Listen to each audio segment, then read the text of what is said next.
اور ساتھ ہی ساتھ اس آپ کے درسی کتاب میں چند مشقی سرگرمیاں دیے گئے ہیں، جیسے نئے الفاظ کے معنی ہم جانیں گے، مذکر اور مؤنث، واحد جمع، ازداد، الفاظ کو جملوں میں استعمال کرنا، جملوں کو ایک زبان سے دوسری زبان میں ترجمہ کرنا، پہلیاں سلجھانا اور قواعد آپ کے جو کتاب میں سرگرمیاں دیے گئے ہیں اس کو بھی ہم حل کریں گے نا؟ ہاں چلیے اب ہم آپ کی کتاب میں اس سبق یعنی حضرت شہید وطن حضرت ٹیپو سلطان رحمۃ اللہ علیہ کے تعلق سے چند اشارے دیے گئے ہیں بچوں، ہم اس کو اب جانیں گے۔ تو سرزمین ہند کے وطن سے کئی انمول جواہر پاروں نے جنم لیا ہے، جنہوں نے حب الوطنی، بہادری، جفاکشی، ایثار و قربانی، ایمانداری جیسے ناقابل فراموش کارہائے نمایاں سے تاریخ میں اپنی شخصیت کے انمول نقوش چھوڑے ہیں۔ یعنی بچوں ہمارے ہندوستان کی اس سرزمین پر بہت سارے عظیم شخصیتوں نے، جواہر پارے نے عظیم شخصیتوں نے جنم لیا ہے، یعنی پیدا ہوئے ہیں، جنہوں نے ہندوستانیوں میں حب الوطنی، بہادری، جفاکشی، ایثار و قربانی، آزادی، ایمانداری جیسے ناقابل فراموش کام کرتے ہوئے اپنے نقوش چھوڑ گئے ہیں۔ تو تاریخ شاہد ہے، یعنی تاریخ گواہ ہے کہ حضرت ٹیپو سلطان رحمۃ اللہ علیہ، حضرت ٹیپو سلطان شہید کا نام گرامی بھی ان قابل فخر سپوتوں میں سے سرفہرست آتا ہے، یعنی حضرت ٹیپو سلطان رحمۃ اللہ علیہ بھی اس فہرست میں آتے ہیں۔ آپ نے عالم انسانیت کو حریت، آزادی، جفاکشی، دور اندیزی، ایمانداری، بہادری، غیرت و حمیت و حوصلہ مندی اور حب الوطنی کا درس دیا، حب الوطنی کا سبق دیا۔ ہندوستان میں سندل، ریشم اور کافی کی پیداوار کا صحرا بھی آپ ہی کے سر جاتا ہے، یعنی ہندوستان میں سب سے پہلے سندل، ریشم اور کافی کی پیداوار کرنے والے کون ہیں بچوں؟ حضرت ٹیپو سلطان رحمۃ اللہ علیہ ہیں۔ تو جسے آپ راکٹ کہتے ہیں، میزائل کے ایجاد بھی کس نے کی سب سے پہلے؟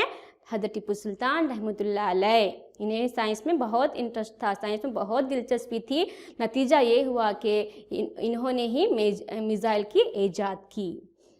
تو چلیے بچوں آج ہم انہی کے تعلق سے آپ کی کتاب میں جو سبق دیا گیا ہے حضرت شہید وطن حضرت ٹیپو سلطان رحمۃ اللہ علیہ کا سبق ہم آج کے اس کلاس میں پڑھیں گے۔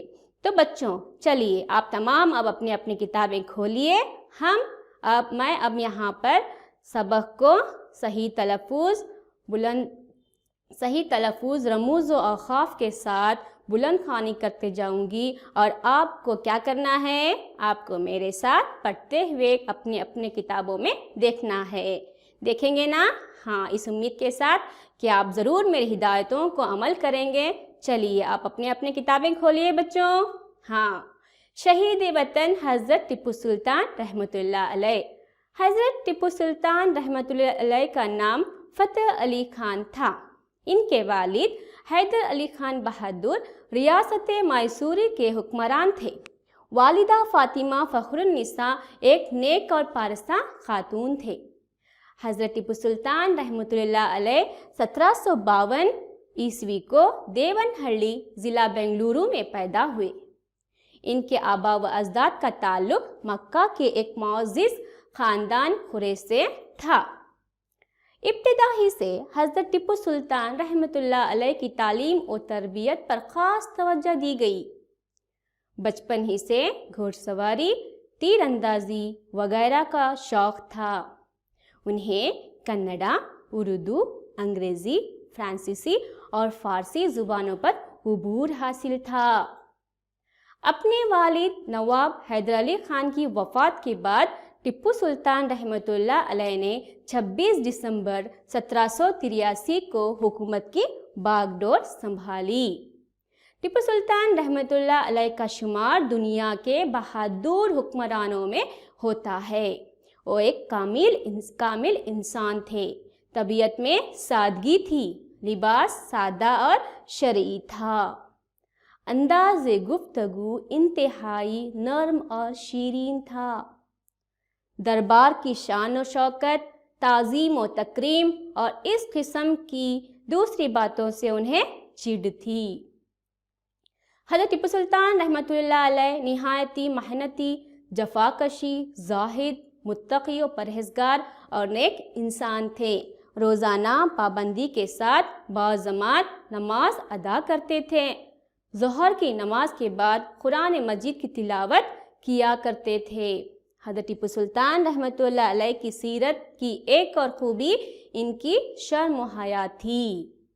شجاعت میں وہ بے مثال تھے، جنگوں میں خود حصہ لیتے تھے، شیر کا شکار انہیں بہت پسند تھا۔ تو بچوں آج کی کلاس میں ہم اتنا ہی پڑھیں گے، اگلی کلاس ہم اور پڑھیں گے۔ تو چلیے بچوں اس میں آنے والے نئے الفاظ و معنی کو ہم جانیں گے۔ تو الفاظ و معنی سلطان، سلطان کے معنی ہے بادشاہ۔ قریش عرب کا ایک مشہور اور عزت دار قبیلہ۔ سیرت، سیرت یعنی عادت، اخلاق۔ عابد، عابد یعنی عبادت کرنے والا۔ جفاکش یعنی جفاکش کے معنی ہے محنتی۔ متقی، متقی یعنی خدا ترس۔ زاہد، زاہد یعنی دنیا سے رغبت نہ رکھنے والا۔ شیرین، شیرین یعنی بہت میٹھا۔ تو آپ کی کتاب میں چند مرکب الفاظ دیے گئے ہیں، چلیے بچوں دیکھ لو۔ شان و شوکت، شان و شوکت یعنی راو، دبدبا، ٹھاٹ۔ تعظیم و تکریم، تعظیم تکریم یعنی عزت و احترام، عزت و احترام۔ شرم و حیا، شرم و حیا کے معنی ہیں غیرت اور لاج۔ تو بچوں یہ تھے الفاظ کے معنی جن کو ہم سمجھتے ہوئے سبق کو سمجھنے کی اب ہم کوشش کریں گے۔ چلیے، حضرت ٹیپو سلطان رحمۃ اللہ علیہ کا نام فتح علی خان تھا، یعنی ٹیپو سلطان کا بچپن میں کیا نام تھا بچوں؟ فتح علی خان۔ ان کا نام کیا تھا؟ فتح علی خان۔ ان کے والد نواب حیدر علی خان بہادر ریاست میسور کے حکمران تھے۔ دیکھو آپ کے اسکرین پر جو نظر آ رہی ہے تصویر، یہ ہیں نواب حیدر علی خان بہادر، یہ ہیں ٹیپو سلطان کے والد صاحب۔ کون تھے والد؟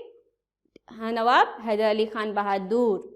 تو یہ ریاست میسور کے حکمران تھے، ریاست میسور کے راجا تھے۔ والدہ فاطمہ فخر النساء ایک نیک اور پارسہ خاتون تھے۔ ان کے والدہ کون تھے بچوں؟ ان کے والدہ فاطمہ فخر النساء تھے، جو بہت ہی نیک، پاکیزہ اور پارسہ خاتون تھے۔ حضرت ٹیپو سلطان رحمۃ اللہ علیہ 1752 عیسوی کو دیونہلّی ضلع بنگلورو میں پیدا ہوئے۔ بچوں ٹیپو سلطان کی پیدائش کہاں ہوئی؟ دیونہلّی جو ضلع بنگلور میں آتا ہے، وہاں پر ان کی پیدائش ہوئی۔ کب ہوئی؟ 1752 عیسوی کو ہوئی۔ ان کے آبا و اجداد یعنی ان کے دادا پردادا، ان کے آبا و اجداد کیا ہیں؟ کا تعلق مکہ کے ایک معزز یعنی عزت دار خاندان قریش سے تھا۔ آپ کو میں یہ بتانا چاہتی ہوں، آپ بھی جانتے بھی ہیں کہ ہمارے حضور اقدس محمد صلی اللہ تعالیٰ علیہ وسلم بھی اسی خاندان سے یعنی خاندان قریش سے ہی تعلق رکھتے ہیں۔ یہ خاندان کیا ہے؟ بہت ہی معزز خاندان ہے۔ کون سا؟ قریش خاندان، خاندان قریش۔ تو حضرت ٹیپو سلطان رحمۃ اللہ علیہ بھی اسی خاندان سے تعلق رکھتے تھے۔ ابتدا یعنی بچپن ہی سے حضرت ٹیپو سلطان رحمۃ اللہ علیہ کی تعلیم و تربیت پر خاص توجہ دی گئی۔ بچپن ہی سے ان کو گھوڑ سواری یعنی گھوڑے پر سوار ہونا، تیر اندازی یعنی نشانہ بازی لگانا وغیرہ کا ان کو تلوار بازی میں بہت ان کو شوق تھا۔ انہیں ایک دو نہیں بلکہ مختلف زبانیں آتی تھیں۔ انہیں کنڑا، اردو، انگریزی، فرانسیسی اور فارسی زبان پر عبور حاصل تھا، یعنی انہیں وہ زبانیں آتے تھے۔ اپنے والد نواب حیدر علی خان کی وفات کے بعد ٹیپو سلطان رحمۃ اللہ علیہ 26 دسمبر 1783 کو حکومت کی باغ ڈور سنبھالی۔ جب ان کے والد نواب حیدر علی خان بہادر کا انتقال ہو گیا، جب ان کی موت ہو گئی تو ٹیپو سلطان رحمۃ اللہ علیہ 26 دسمبر 1783 کو حکمران بنے، یعنی ریاست میسور کے راجا بنے۔ ٹیپو سلطان رحمۃ اللہ علیہ کا شمار دنیا کے نہایت بہادر حکمرانوں میں ہوتا ہے۔ جتنے بھی حکمران دنیا میں گزرے ہیں ان تمام میں مشہور حکمرانوں میں ٹیپو سلطان بھی ایک ہیں۔ وہ ایک کامل انسان تھے، طبیعت میں نہایت سادگی اور شرعی ہوتا تھا۔ نہایت طبیعت میں وہ نہایت سادہ تھے۔ انداز گفتگو انتہائی نرم اور شیرین تھا، جب وہ بات چیت کرتے ہیں تو بہت ہی نرم مزاج سے بات کرتے تھے، یہ نہیں کہ میں حکمران ہوں، میں راجا ہوں بول کر وہ سب سے اونچی آواز میں بات کرتے تھے، بلکہ وہ نرم آواز میں میٹھے میٹھے الفاظ وہ بولتے تھے۔ دربار کی شان و شوکت، تعظیم و تکریم اور اس قسم کی دوسری باتوں سے انہیں چڑ تھی۔ انہیں عیش و آرام کی زندگی بالکل پسند نہیں تھی، وہ ایک عام انسان کی طرح اپنی زندگی بسر کرتے تھے۔ حضرت ٹیپو سلطان رحمۃ اللہ علیہ نہایت ہی محنتی، جفاکشی، زاہد، عابد، متقی و پرہیزگار اور نیک انسان تھے۔ وہ ہمیشہ عبادت کرتے تھے، ہمیشہ باوضو رہا کرتے تھے اور ہمیشہ محنت کرتے تھے، اور انہیں آزادی بہت پسند تھی، آزادی ان کی فطرت میں تھی۔ روزانہ پابندی سے باجماعت نماز ادا کرتے تھے۔ دیکھیے اتنے بڑے حکمران، حالانکہ ان پر اتنے سارے ذمہ داریاں ہیں، لیکن پھر بھی وہ کیا ہے، ہمیشہ باوضو رہتے تھے اور ہمیشہ پابندی کے ساتھ نماز ادا کرتے تھے، اور ظہر کی نماز کے بعد قرآن مجید کی تلاوت کیا کرتے تھے۔ حضرت ٹیپو سلطان رحمۃ اللہ علیہ کی سیرت کی ایک اور خوبی ان کی شرم و حیا تھی۔ وہ پاکیزگی کو بہت پسند کرتے تھے، کیونکہ پاکیزہ کیا ہے، پاکیزگی نصف ایمان ہے۔ انہیں پاکیزگی بہت پسند تھی۔ شجاعت میں وہ بے مثال تھے، یعنی بہادری میں وہ بہت ہی بے مثال تھے، جن کی کوئی مثال نہیں ہے۔ جنگوں میں خود حصہ لیتے تھے، یہ نہیں کہ حکمران بن کر محل میں بیٹھ گئے اور کہا کہ فوجیوں کو کہا کہ جاؤ اور لڑو اور مرو، بلکہ وہ خود فوجی بن کر جنگوں میں حصہ لیتے تھے اور اپنے فوجیوں کے شانہ بشانہ وہ جنگوں کو لڑتے تھے۔ اسی لیے انہیں کیا کہا جاتا ہے، شیر میسور کہا جاتا ہے۔ انہیں شیر کا شکار انہیں بہت پسند تھا۔ ہم شیر کے نام سے ہی ہم ڈر جاتے ہیں، لیکن ٹیپو سلطان کی شخصیت ایسی ہے کہ انہیں شیر میسور کہا جاتا ہے۔ انہیں شیر کا شکار بہت پسند تھا۔ تو بچوں، یہ تھی اس سبق کی سمجھائش۔ اب ہم آپ کی کتاب میں جو سرگرمیاں دیے گئے ہیں اس کو حل کریں گے۔ امید کرتی ہوں کہ آپ کو یہ سبق سمجھ میں آیا ہوگا۔ سمجھ میں آیا ہے نا بچوں؟ ہاں، چلیے سب سے پہلے ہم یاد کرتے ہیں کہ آپ کو یہ سبق سمجھ میں آیا ہے یا نہیں، جانچیں گے۔ تو سب سے پہلے سوال، ان سوالوں کے ایک یا دو جملوں میں جواب دیجئے۔ مجھے امید ہے کہ آپ ضرور بہت ہی دھیان سے سنے ہیں اور ان سوالات کے جوابات ضرور دیں گے اور صحیح دیں گے انشاءاللہ۔ تو سب سے پہلا سوال آپ کے اسکرین پر ہے، حضرت ٹیپو سلطان کے والدین کا نام کیا تھے؟ کیا تھے؟ بتائیے۔ ہاں، حضرت ٹیپو سلطان رحمۃ اللہ علیہ کے والد کا نام نواب حیدر علی خان بہادر اور والدہ کا نام فاطمہ فخر النساء تھا۔ ویری گڈ، بہت اچھے۔ تو دوسرا سوال آپ کے اسکرین پر موجود ہے، حضرت ٹیپو سلطان رحمۃ اللہ علیہ کب اور کہاں پیدا ہوئے؟ کب پیدا ہوئے اور کہاں پیدا ہوئے؟ میں نے ابھی بتایا آپ کو، بتائیے۔